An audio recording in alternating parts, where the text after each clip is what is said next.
Hi there guys, just a quick follow-up video to the earlier video I did on this Goldbay HGV Sat Nav. To be honest with you, I was quite surprised how many views I had on the first one, so I thought I'd better as quick as I could really do a follow-up video. It's been an interesting few weeks with these guys. They, in fairness to them, they do take your sort of dissatisfaction with the product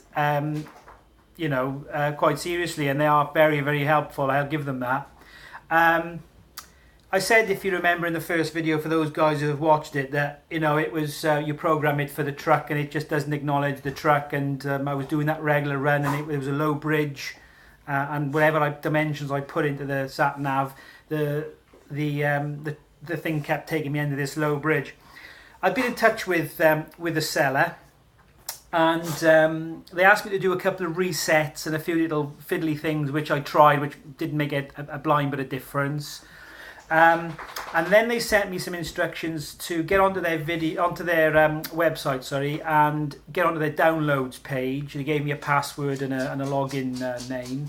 So I went onto their downloads page, and to be honest with you, there's just loads and loads of videos there. For almost every obscure corner of the world, you seem to be able to download a map.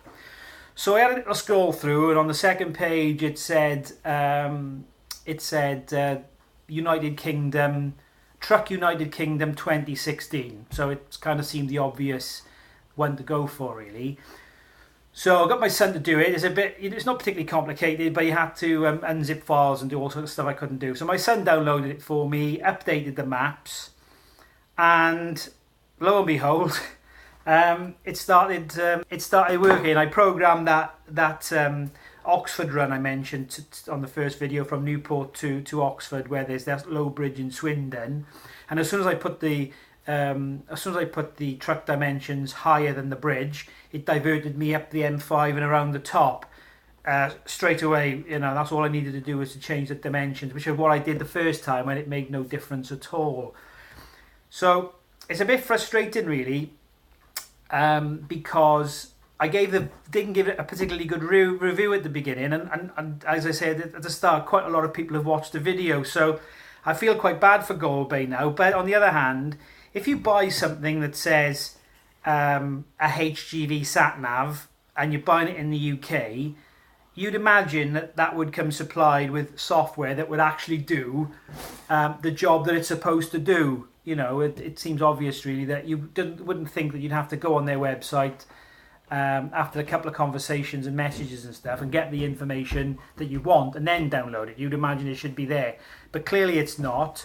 And what I would say is, I've been doing all sorts of different runs just recently, Warrington, Milton Keynes and various areas, and whilst I haven't had any issues with bridges, which is kind of, I suppose, is kind of the idea. You don't want to be sort of come against any bridges. So I don't know if the bridges thing is working particularly, because if you know what I mean, I haven't come across any bridges, which is just kind of what it's designed to do, so that's a good thing.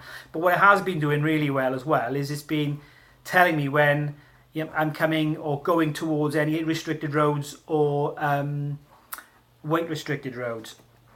For example, I go to this place up in Milton Keynes. It's a FedEx distribution centre in Milton Keynes, and you go down this road and it's a 7.5 ton weight limit, but it's about a half a mile down the road, and I turn left into a truck stop to go through into the FedEx site about 100 yards before the weight restriction sign starts. So as soon as you go down the road, it's telling you there's a weight restriction on your route, because it sort of kind of knows where you're going. It doesn't realise I'm turning left. I've only got the postcode put in. But as soon as you sort of cut down the road, it tells you on a weight restricted road, you have to dismiss the screen for it to kind of reset and carry on, which is a good thing. So it is picking up now all of the weight restrictions that I'm seeing on my kind of journey. The bridge that I know that I use regularly, it's routed me around that when I reprogrammed the height and things. So I found a way of turning off the really annoying talking, which I mentioned in the first video. The talking's it's a bit hit and miss. I wasn't too keen on the talking. So the thing is just on visual now. It's not on any sort of audio instructions at all. Everything else about it is exactly the same. As I said before, that's, you know, the software can be a bit clunky,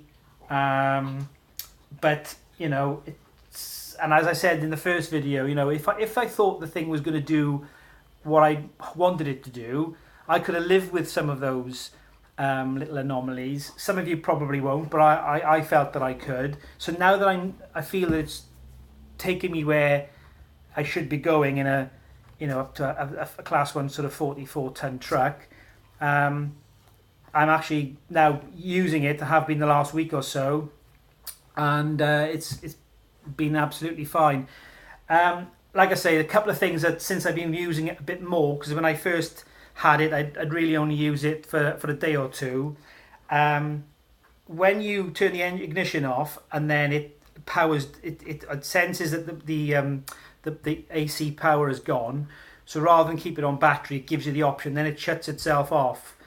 When you restart and you go again, it sometimes takes what seems like a huge amount of time to find the satellite. Sometimes it can take up to sort of 5 or 6 minutes, and you might have driven a few miles by then. That's a little bit annoying. But again, you know, for 45.99 or 50 quid, I can sort of live with some of these little anomalies. I know they're going to happen, so I you know, I don't worry too much about them. I switch it on a bit sooner than I'm actually going to be leaving, and I kind of allow for it that way. So yeah, in a nutshell, for those of you who watched the first one and decided against it, it's not perfect. As I said on on this one and the last video, it's not a perfect system, but it is a cheap system, and at the moment at least, it's doing, you know, everything that it's designed to do, and I'm happy with the performance of the thing. And I sort of, for 45-50 quid, I'd probably recommend, you know, I'd recommend it, you know. But you do need to be conscious that when you get it, you need to get onto their website, you need to get a password off them and a login ID and a password. And you do need to make sure that you've got the correct mapping on it. Like I say, I downloaded Truck United Kingdom 2016, and it seems okay. Interestingly, one small point, when we unzipped the file, there were 4 files in there. I don't know what that means, but there were 4 files in there, and they said TomTom in the text of the long kind of text you get with a computer file. So I mean, I'm guessing that somewhere in there's TomTom software that these guys have, you know, have obtained somehow. So if you're looking at things like TomTom, Garmin and Snoopers and all that, and you're buying it because of the name, and you're going to get that software potentially for 45, 50 quid, then again, it's another reason where, you know, this thing at the moment at least seems to be pretty good. So yeah, apologies to anyone that may have been put off buying it and and maybe bought something else, but I tried to get the video on as quickly as I could, and hopefully, you know, those people who saw the first one will see this follow-up video and maybe make a decision from there.